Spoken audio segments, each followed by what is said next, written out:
আজকে থেকে আবার আমরা এই জলবদ্ধতা নিরসনের জন্য আমাদের বক্স কালভার্ট সহ খাল নদীর নালা যেগুলো আছে সেগুলোর ব্যাপারে আমরা আবার 1 মাস ব্যাপী আমরা কর্মসূচি আজকে থেকে আমি ঘোষণা করছি।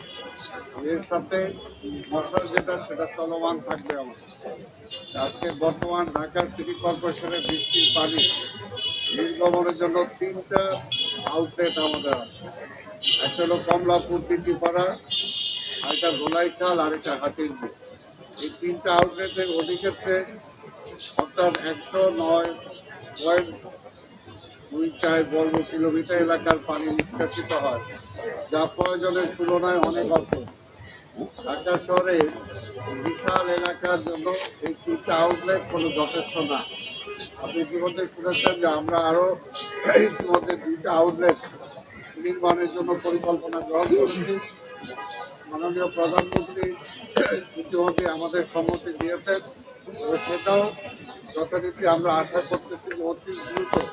আপনারা জানেন যে এখন বৃষ্টি হলে নিউ মার্কেট, ধানমন্ডির এই সবে পানি জমে যায়, সেটাকে দূর করার জন্য সেদিকে আরেকটা আমরা চেষ্টা করছি পুরনো ঢাকার আরেকটা, এই 2টা আউটলেট আমরা নতুন করে করার চেষ্টা করছি।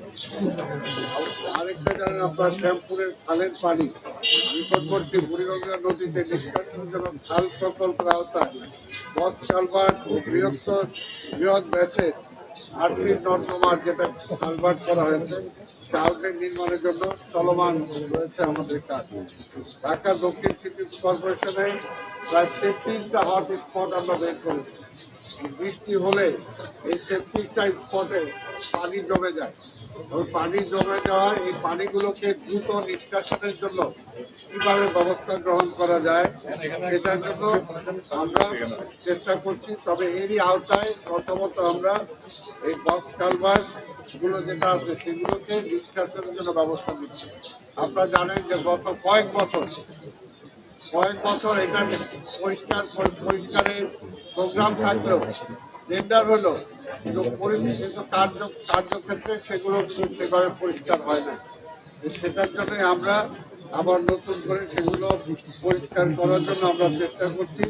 এখানে খাল আছে 24টা, এখানে বক্স কালভার্ট আছে 4টা। এই বক্স কালভার্ট 4টা আমরা ক্লিন করার জন্য আজকে থেকে আমাদের কার্যক্রম শুরু হলো। ইনশাল্লাহ আমরা 1 মাসের মধ্যে এই 4টা বক্স কালভার্ট 1 মাসের মধ্যে ইনশাল্লাহ আমরা 4টা পরিষ্কার করার জন্য চেষ্টা করব। আর যদি খুব বৃষ্টি হয়ে পানি জমে যায় সেটার জন্য যে আপনারা জানেন যে 6টা পোর্টেবল পাম্প অলরেডি ক্রয় করা হয়েছে এবং আগের আছে আমাদের, আগে 2টা আছে। এই 2টা দিয়ে এখন নিষ্কাশন করা খুব সময় সাপেক্ষ ব্যাপার। আমরা 6টা কিনেছি। ইনশাল্লাহ আমরা আশা করি যে বৃষ্টির পানি যদি জমেও যায় তাহলে খুব দ্রুত আমরা যাতে পানিটাকে বের করে দিতে পারি সেটার জন্য আমরা সেই পরিকল্পনা গ্রহণ করেছি। সেটা আমরা যদি দ্রুত এটাকে সারতে পারি তাহলে হয়তো এই যে বৃষ্টিতে জলবদ্ধতা হয় সেই জলবদ্ধতা যাতে ঘন্টার পর ঘন্টা বা দিনের পর দিন না থাকে সেটার থেকে আমরা মহানগরীর মানুষকে রেহাই দেওয়ার জন্য আমরা চেষ্টা করব।